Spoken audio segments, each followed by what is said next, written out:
Dès que tu nais de nouveau, Dieu te fait sortir des ténèbres et puis te met à son royaume de lumière. Sauf qu'il te laisse sur la terre. Bon, maintenant, dans un royaume de ténèbres, soudainement, on se balade dans la rue, on voit une bougie. Tout le monde est dans l'obscurité, toi tu es une bougie. Les esprits là, dans le monde invisible, ils disent, mais pourquoi toi tu es une bougie? Nous tous, on est dans les ténèbres. Du coup, ta seule lumière est un motif suffisant pour qu'on t'attaque. Tu n'as pas besoin de faire, de parler. Dès que tu as une lumière, ils sont en colère. Parce que les ténèbres, c'est l'environnement dont il a besoin pour opérer, se déployer, maudire, tuer, détruire les vies. Il faut les ténèbres. C'est pour ça que tu as des combats dans les pensées, tu as des combats.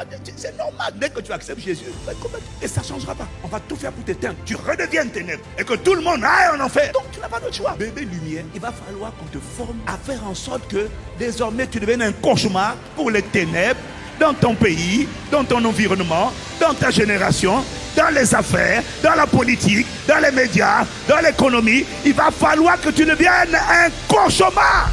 Tu n'as pas intérêt à ce que ta lumière reste faible. Il faut tout faire pour que ta lumière luise, que ta lumière brille. Plus elle brille, plus elle dégage les ténèbres. Il ne faut pas rester bougie, mon frère. Il faut devenir méga projecteur qui éclaire toute une ville. Quand quelqu'un te déteste, tu dois apprendre l'art de la combativité. Pour que quand il tombe sur ta route, il sache à qui il a fait. Parce que sur cette terre, il y a des gens que les ténèbres n'approchent pas en disant parce que la lumière les fait fuir. Alors il te maudit, mais il te maudit de loin. Que ce soit le partage des ennemis et des adversaires de ta